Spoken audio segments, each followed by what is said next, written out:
So are you ready for an extremely detailed makeup tutorial, which is great for beginners, but even if you are already pretty good at makeup, you might pick up some good tips or hacks along the way. So make sure you watch this. So we're starting off with a clean base. I have my skincare on. I'm gonna go straight in with a primer. When you're using a primer, you're using it to kind of smooth your skin or address any concerns that you might have that you want to temporarily sort out before you apply your makeup, because obviously we use our skincare to kind of correct any issues with our skin, but that can take quite a bit of time. So a primer is essentially there for you to sort any issues out immediately, but like I said, it's short-lived. So it's like a quick fix so that your skin can be at its best form prior to applying makeup. So I am going to be applying this primer here, which is my Shiseido Revitalessence Skin Glow Primer. It's smoothing, but I really like that it has SPF 25 because I try my best to try and reduce the layers that I apply. So the fact that this has SPF in it is amazing because it means I don't have to apply a separate SPF. So I'm just gonna go ahead and apply this. Like I said, I already have my skincare on underneath, so my moisturizer and everything else. Now I do feel like my skin needs a bit of extra hydration, which is another reason I'm going for this primer, because it does kind of like give me that extra boost. Sometimes if I feel that my texture is out of hand or my skin is quite bumpy, I go with a kind of like smoothing primer or a blurring primer. So you want to figure out which primer suits whatever quick fix you want. That's the best way I can explain that to you. Now moving on, we're going to get started with the base. I'm going to be applying my foundation now. Now, when you're using a foundation, you want to pick something that kind of answers the problem that you have. So with everything that you're picking, when it comes to your base, think about what the issue is. Like, what do you want it to do? For my foundation, I would like it to give me good coverage, but not look cakey, for it to not look dry and kind of make my skin look aged later in the day. And I want it to stay all day, and I don't want it to change color. I'm not asking for a lot, am I? But I feel like most of you will have the same kind of requirements when it comes to a foundation. Now, a foundation that I really love and I think that kind of ticks all those boxes is my Haus Labs foundation. My shade is 300 medium neutral, and I feel like this is quite a fluid foundation. Now, when you're working with a foundation which is quite fluid, and when I say fluid, I mean it will drip down the side of your hand if you kind of apply it to the back of your hand, then you want to use a specific tool for it. Now, there are a couple of options that you have. You could use a damp beauty blender, or you could use a brush, or you could use your fingers. Personally, I absolutely love the finish that the fingers give you because I feel like you're applying it like a moisturizer. It kind of really you just get it everywhere you need to get it, and your fingers also don't soak up half of the product. The only problem with that is it's very messy, so I kind of don't do that often. Now, I like to use a sponge, but I do feel like it takes a little bit longer with a sponge. I usually use a sponge when, for example, I'm applying my concealer first and then I go in with my foundation. And the reason for that is because when I'm applying it with a sponge on top of my concealer, then I know that it's not ruining anything underneath. That's called underpainting when you apply your concealer before your foundation, but we're not doing that today. We are just applying our foundation and then we're going to use our concealer wherever we feel we need it. So I feel like I don't need to use a sponge. I quite like using a brush, and a brush works really well with fluid foundations. So the brush that I love using is the BK Beauty 106 brush. You can get a discount off this. Use the code Nina10. It's in my description as well. Make sure you use the links in my description as well to get the most out of the discounts. This is a great brush for liquid foundations. Let me explain why. It's round, it's packed with a lot of bristles. I'm trying to explain this in the easiest way possible without complicating it. So it's packed with a lot of bristles there, right? But it's not so dense that it doesn't move around. It's like, it's easy to kind of move around on your face. It doesn't feel like you're, brushing a brick over your face. It's like, it's nice and soft, so it still does move around. What I do is I put this into the foundation, but not all of it. So I've got about 2 pumps on the back of my hand. I've taken a little bit and then I go on to the other side of my hand and I really kind of just buff the foundation into the brush before I go into my skin. This is where you want to buff it into your skin now, but let me explain why that's really important to buff it into the brush before you buff it into your skin. Because if I were to go into the foundation and then just straight onto my skin, you're going to get a whole load of foundation where you first initially touch the skin, and then your job is to try and spread it out everywhere else. So you've got this one area that you've started with, and now you're just trying to, you have to work harder. So what I'm saying is buff it into the brush first so that you've spread it nice and evenly, so that when you first touch your skin, you're not getting a whole load of product. You've actually evenly applied it onto the tool before you've evenly applied it onto the skin. Trust me, if you don't get it, try it, because you'll understand the difference it makes. So we are going to get started, and we're just going to kind of press this into the skin.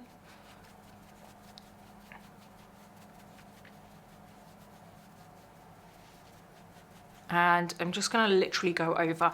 Another thing that you'll find is when you do it that way, where you buff it into the brush before you buff it into your skin, you'll find that weirdly, that one buff that you initially did, like that first time that you went into the foundation and you buffed it into the skin, is enough to cover most of the face. Like, you'll feel that you probably have some foundation left over. So it's kind of like trialing it to begin with. Like, start with one pump and then see how you go, and the next time you do it, you'll probably know, okay, I need 2 pumps, right?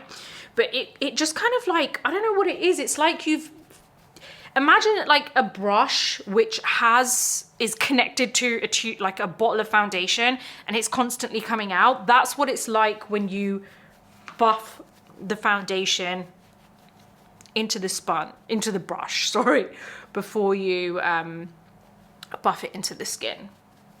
It just weirdly is enough.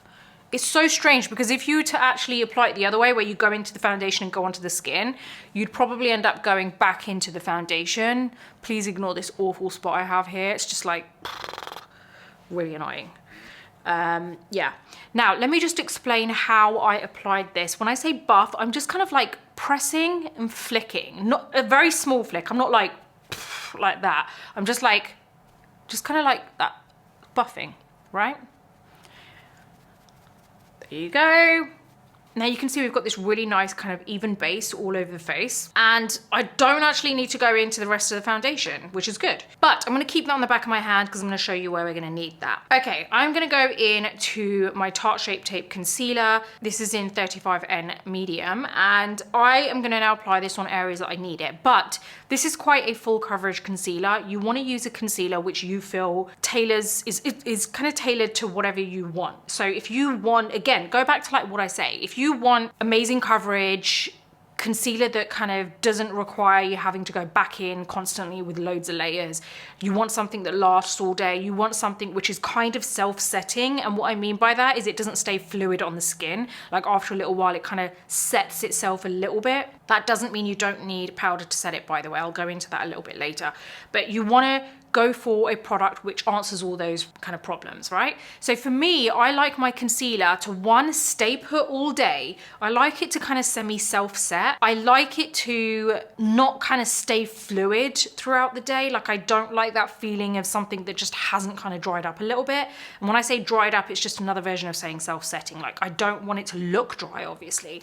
I want it to kind of still have my skin looking healthy, but I just don't want it to look greasy and shiny, and I don't want it to be like if I touch it, it's just you're gonna see a fingerprint. I also want amazing coverage, if I haven't already said that, but I don't want it to look cakey. Now, I find that this concealer works great for me, but again, it may be a bit too much for someone else, because we all have different wants and expectations from makeup. So it really is also down to your skin, the kind of blemishes you're trying to cover, dark circles you're trying to cover. So it's different for everyone. So that's why I'm explaining you need to figure out what it is for you that you want to kind of get rid of or conceal, you know, to figure out what kind of product you want. I'm going to be using this one, but because I know it is quite full coverage, and I love the fact that I don't have to go back in with more coverage, because like you need a small amount, but I know that I don't need to actually apply too much. So first thing I want to do is sort my eyelids out, right? Now, the reason I say that is because this is the one area that doesn't require foundation, because that's a little bit too fluid for the area.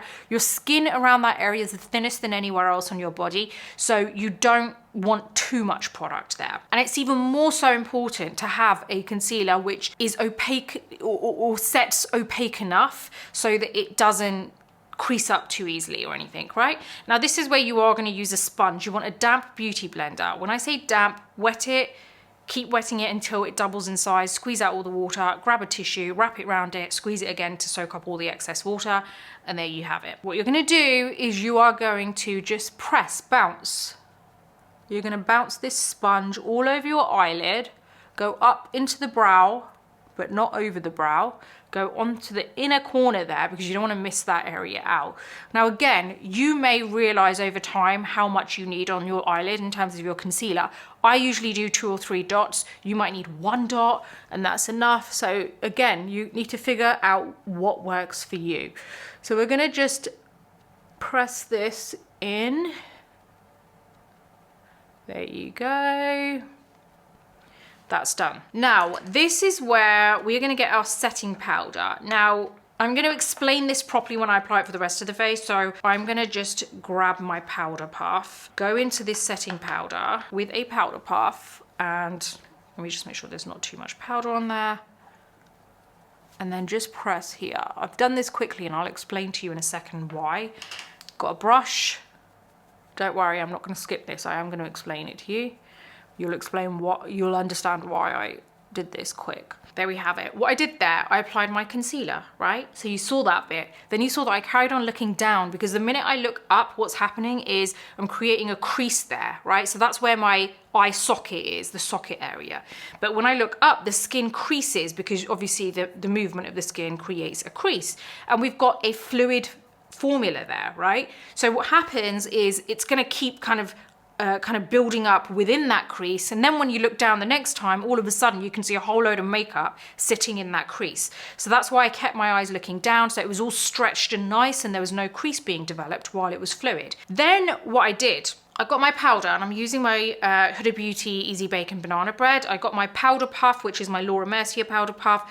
You can use any kind of powder puff you want, but honestly, I think this is the best one around. Trust me, I've used them all. I then use this to go into this, press it into the powder, and then I just normally put it into the palm of my hand to make sure that there's not a whole load of powder there and I don't just put on so much. I then very quickly press onto this stretched eyelid, and then I get a small brush, which is usually my Real Techniques brush, and I dust away the powder. I don't know why I am so inclined to say Bob's your uncle. I don't know why. I don't know where that's coming from. I don't usually say that. I don't know why, but I've just had to say it because it was so like, it was just coming to me. I was like, say it. It was like, I just felt like it was just gonna come out. So I'm just explaining to you, I don't know why I wanted to say that. But there's like 2 or 3 times where I felt like that would finish off the sentence pretty well, but it is not my usual way of speaking. So just letting you know. So anyway, moving on. Now that we've done the eyelids, we're gonna carry on with the rest of the face. Now, as you can see, we've got a foundation everywhere. We can start with the concealer on the other areas that we need it. Now again, like I said, this is quite a full coverage kind of concealer, right? You could use a less coverage concealer. I don't know if that makes sense, but you know what I mean? Like a concealer which isn't like a bit more medium coverage or sheer coverage. Go with whatever suits your skin. The technique would not change, by the way, so that's why it doesn't matter like what the products are that you're using with this. This is more to do with the technique and the application, but I am explaining to you why the products that I'm using work, so maybe you might find an alternative for them if you don't want to use the exact ones I'm using. So I've got my wand here, my concealer wand with a little bit of concealer on there. Now what I want to do here is apply this on the areas that I feel that I really need it. Now luckily that foundation, and not just the foundation, this is where people end up forgetting about the fact that it's not just down to the foundation, and my technique of application of the foundation means that I have a really flawless finish on my face already. So I actually only need the concealer in areas such as my under eyes and maybe a little dash on the sides of the mouth to just help to lift it a little bit. But I don't actually need as much concealer as I thought I needed when I had no foundation on. When you look at your face when you have no foundation, you always feel like you need a whole load more coverage, but the minute you've applied your foundation, you're like, okay, actually, I don't need as much concealer. And that's where I am right now. So what we're gonna do here is just add a little kind of dash here, here, there. I'll explain this all in a second.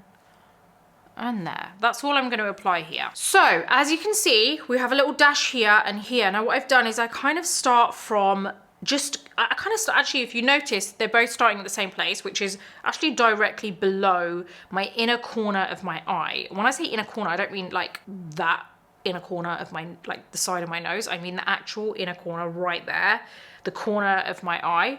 Right below that, but I've left a gap, right? And then I've put a little dash there. You don't need to cover the entire under eye area. And again, you might need less than this. You might just need a little dot and that might be enough for you. Then we've got a little dash here. What we've done is we've started from the end of the lash line and we've put a little kind of like dash going upwards, and that's gonna help to lift the area. But again, we've left a gap there because it doesn't look nice when the concealer is so close to the lower lash line. It looks very kind of cakey and mask-like. So again, you've seen where we've done that. Now on the sides of the mouth here, this is personal preference for me because I do feel like I get a bit of darkness around that area and I like to kind of just lift the area a little bit. So you may not have to actually apply it there, and you may have to actually apply it on other areas that you feel that you get darkness, maybe around the sides of the nose. Again, you've got to figure this out over time. Now, what I'm going to do is use my Charlotte Tilbury Hollywood complexion brush, the flat side of this. This is a very flat, dense brush, which means the bristles are very close together. And, you know, I'm not saying that it therefore feels like a brick on my face based on what I said earlier, but it is a lot harder. You know, it's not as kind of, it doesn't move as much. So everything's going to kind of stay in that area. So what we want to do is do that here. All we're doing is just literally that. All that's done is got rid of the obvious kind of harsh edges, but it's kept that kind of, given a little bit of extra coverage there. Now you can use this same brush and do this here as well. And again, all we're doing is pressing. We're keeping it in that area. There you go. That's enough for me. These are all very subtle kind of things that, subtle effects that it gives. Now I'm gonna get my sponge, which is my beauty blender, and I'm gonna now blend this under eye area. You wanna stay within the area. Don't spread it out like to the rest of the face. So there you go.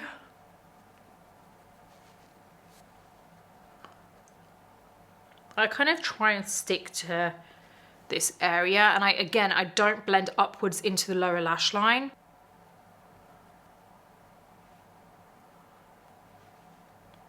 And as you can see, this has given us nice coverage. Now I'm gonna go into whatever is left on my hand, that foundation, and I'm just gonna buff the foundation into the sponge.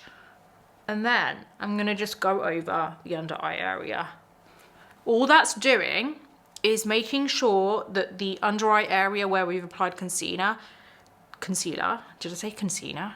I don't know. It doesn't look like it's disconnected from the rest of the base. So you can see now it doesn't look overly white or bright.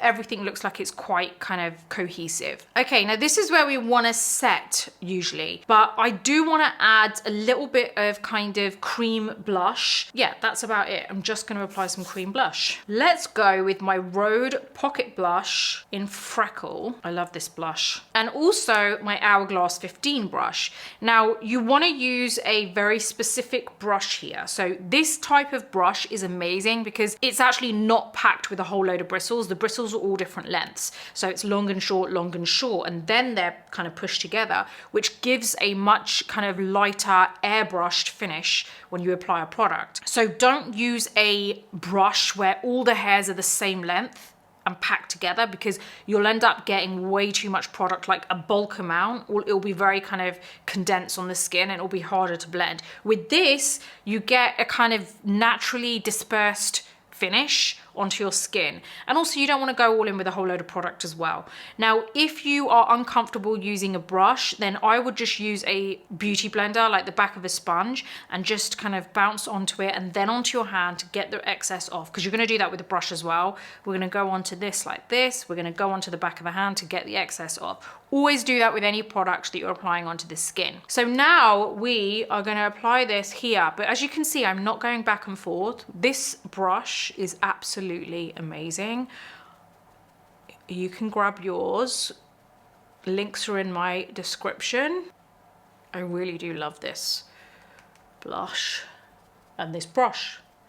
So can you see I'm applying this to the top parts of my cheekbones, high up here, because that helps to kind of lift the area as well. There you go. Super happy with that. So now I can go ahead and set this. So we are going to use the same setting powder. We're going to get our powder puff like we did earlier. You're also going to get your beauty blender ready. I'm going to explain in a second. So what we're going to do here, we're going to press into this setting powder. We're then going to press into the palm of the hand so that we don't get a whole load of powder going onto our skin. I've got this in one hand. Now I'm going to get my beauty blender, use the tip of the beauty blender to just kind of press on the under eye area, but very close to my lower lash line, to get rid of any product that's creased up there, because it is normal to have those fine lines there. But you also want to make sure that you don't leave any extra kind of fluid product sitting there, because it's just going to look like very creasy. So now we want to get the powder and we want to press it there first. By pressing it on the under eye first, what you're doing is kind of setting the area that's the most problematic when it comes to creasing. Okay, now if you get creasing anywhere else, such as smile lines, do the same thing and set that first. Anywhere that, like I said, it's quite problematic when it comes to creasing. And then I would suggest using your powder puff on the areas that you feel that you get way too much shine during the day. I usually find this area here gets pretty kind of shiny. So I like to press the powder in there. You can press it all over the face if you want, but you know, if you want ultra staying power. But I actually recently quite like to use a brush everywhere else, just to give me more of a natural finish to the skin. Now I use a large brush, which is this one here, which is the Hourglass Veil brush. I dip it into this powder. I then press it onto the rest of the face.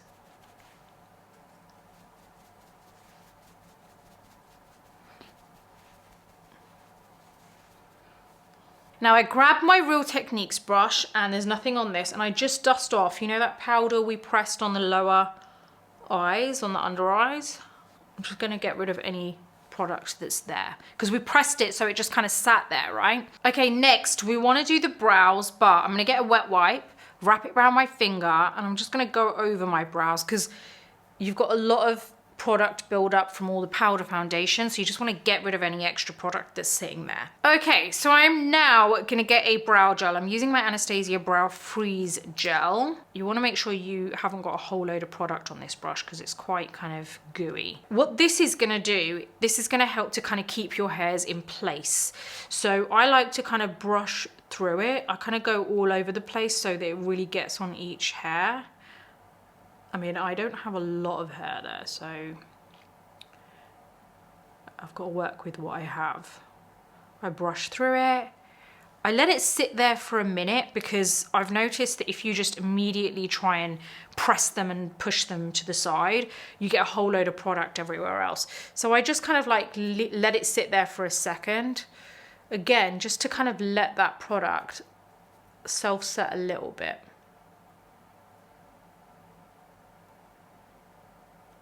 Right, I'm gonna go to this first brow, and what I do, I just push up and to the side. There you go. Much better to let it self-set a little bit, trust me, because otherwise you get all this gel that goes up there. Let's try this one. Yep. There you go. Okay, so I have got a brow pen. You can use whatever brow pen you prefer. I do feel like it's really difficult to find the right type of brow pen. Now the brow pen, I can't say that too many times. The brow pen that I like is the Lime Crime Bushy Brow Pen in Baby Brown. So this is where you're gonna hold it like you're holding a normal pen, right? You're gonna touch the tip of the pen right on the underside of your brow, and then you're gonna naturally flick up. So you're creating hairs, you're replicating hairs there. So you want to just do it on the areas that you feel you don't have much hair, or you can put it all over. It's up to you. It depends how much you want to kind of enhance your brows. So I like to kind of do it all the way across. And I just kind of, like I said, you press and then flick up.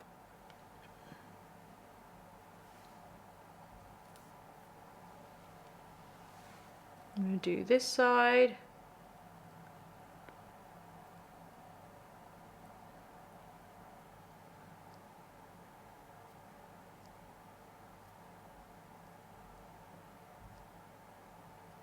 So you can either leave it as that or you can use a pencil now. So this really is so personal. So I'd say there isn't like a one technique type of brow, like, because it really depends on your brows already. So if you have quite bushy brows, then obviously you might not even need to do anything, and you might just use brow gel to keep them in place.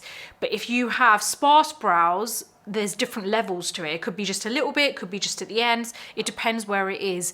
And it could be that you've got enough hair, so they're not sparse, but they're thinner than they're not as thick as you'd like them to be. So it really depends on what you're trying to work with. So it's really difficult for me to explain the right way of doing this. All I can do is show you what I have to do based on my brows and the right way to do it based on my brows. So now what I like to use is a brow pencil to just fill in the areas which are quite obviously sparse. I'm gonna use my Urban Decay brow blade in Brunette Betty, and this is where I just basically, where I know that it is pretty sparse,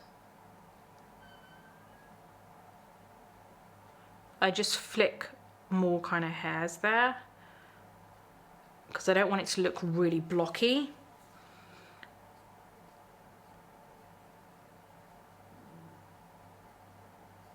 So I'm kind of happy with that. I'll do the other side now.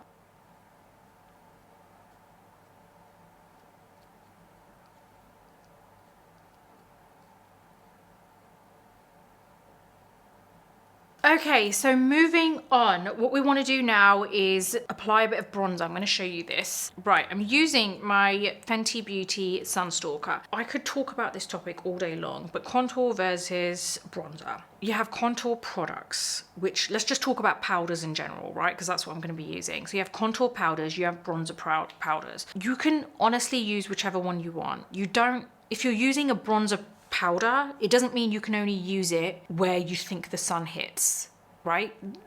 It doesn't mean you only use it there. You can use it to sculpt the face as well. It's kind of, especially if you go for kind of I would say like a hybrid color, which is kind of isn't overly warm, but it kind of like, it could potentially be contour, but it's also like maybe a little bit of warmth in there, then you can definitely use that as kind of like a contour product too, because not all bronzers are super warm, right? Because it all depends on your skin tone. So it really depends on what your skin tone is and what you're going for, right? So I like to use bronzing powders to sculpt, just because I have never come across a contour powder that doesn't look grey or like makes me look like I've got pigmentation issues. Like I just haven't come across one. And ultimately, it's okay if the brand tells you this is called bronzer, and then they show you see another powder from another brand that says on it contour, but you open them up and they both basically look identical. Do you get the point I'm trying to make here? Honestly, just look at the color inside. Don't look at what it says on the outside, just look at the colors. Okay, I'm gonna use a brush. I'm gonna use my Veil brush again. I'm gonna use the other side, the smaller side, because it fits perfectly against my face. Like this would be too big to create cheekbones. This would be the perfect size to create cheekbones, right? So what I wanna do is kind of warm up my face a bit. And when I say warm up, I wanna kind of like warm up the perimeter of my face, which means the outside part. And I also want to create a little bit of shape with it. Now you will see that this does work to create shape, right? So it doesn't mean you have to only use this as a bronzer. I get so annoyed when people say that you can only use it as bronzer. Honestly, I get so annoyed. But I hope you'll be able to see yourself. So I've gone into this powder. I dip it once on the back of my hand so that I'm taking the excess off. I then start from the top part of my ear, which should be roughly where your cheekbone kind of starts. I then pat inwards, going towards the upper lip, but I don't go all the way in. I'm just going towards it, but I don't really go there. So you can see here, we're slowly kind of developing a little bit of kind of shape. I kind of smile a little bit just because it lifts my cheekbones a little bit. There you go. See that?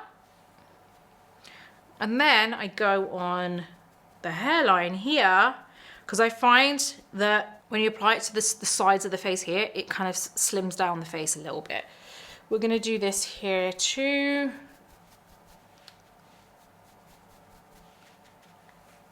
And then we're going to create our little cheekbone here.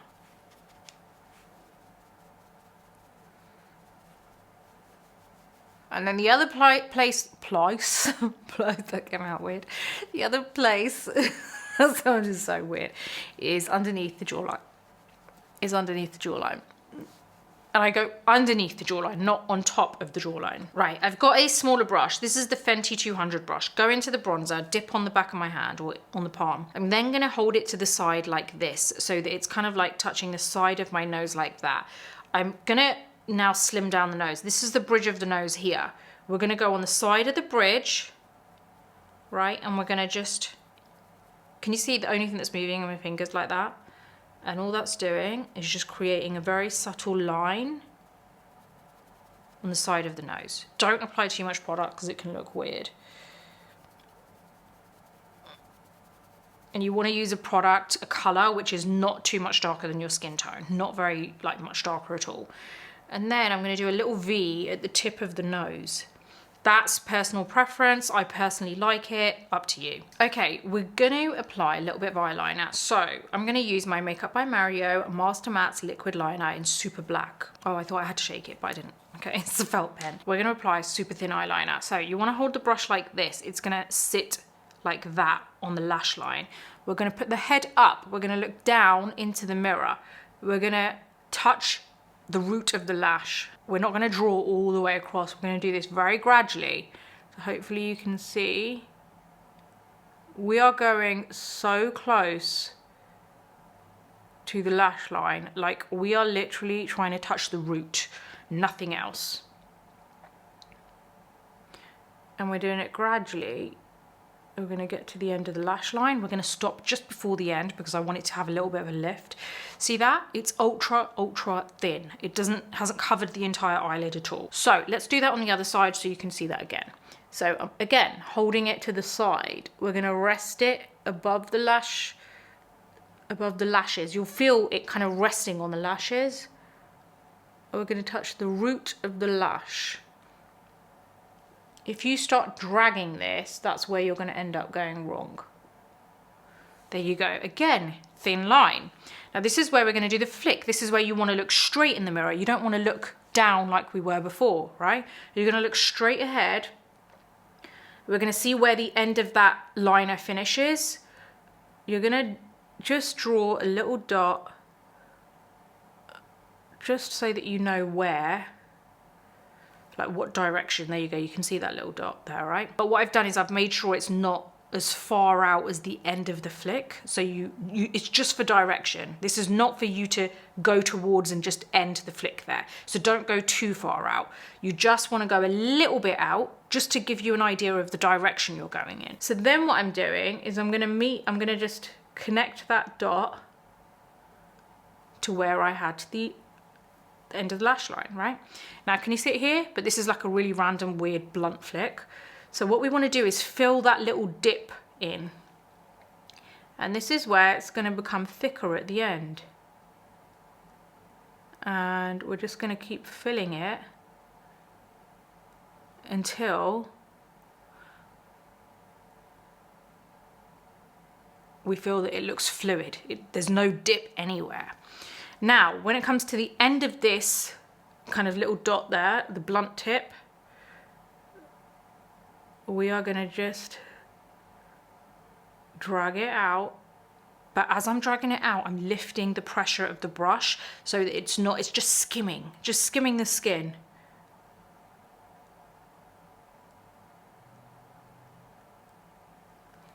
There you go. You can use your finger if you want a little bit. So can you see that really nice flick like that? So we're going to do the same on the other eye. We're just going to get this kind of dot in the right place. There you go. I've done a little dot there. I'm going to connect it. I'm going to fill this in here.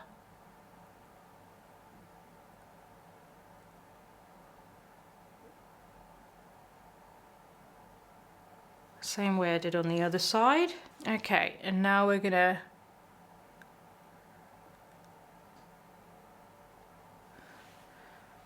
create that flick. Okay, there you go. So now we've got a nice flick on either eye. You don't have to make it that long. I feel like I need to just add a bit here at the bottom so that it's the same as the other side. There you go. So you don't have to actually create such a long flick. You can apply, like, create a much shorter flick than this if you want. It really depends what you think suits you. Now we're gonna curl the lashes. This is really important because it totally changes how mascara looks on your lashes. And we are just going to apply some mascara. This is my Charlotte Tilbury Exaggerize mascara. Now this is where you look down into the mirror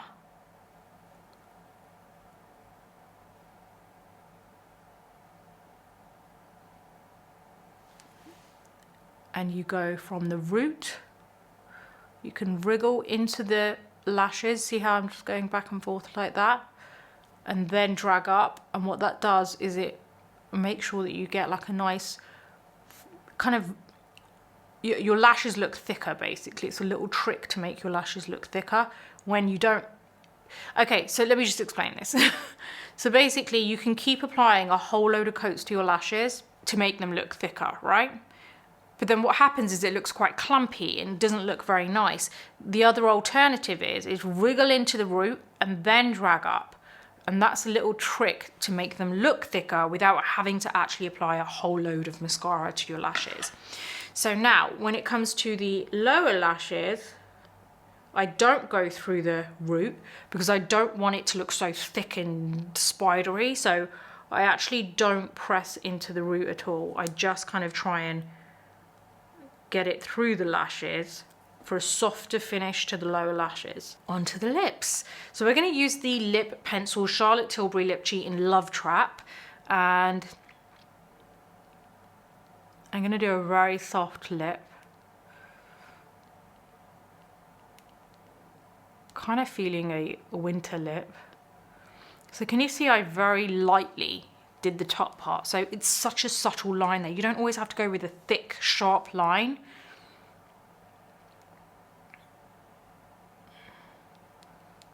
I always find keeping your lips normal, how they look normally, and then applying a lip liner makes a huge difference. And you start going like this, you're just creating something that you don't even know what it looks like until you've put everything back to normal. So just apply it while your lips look normal.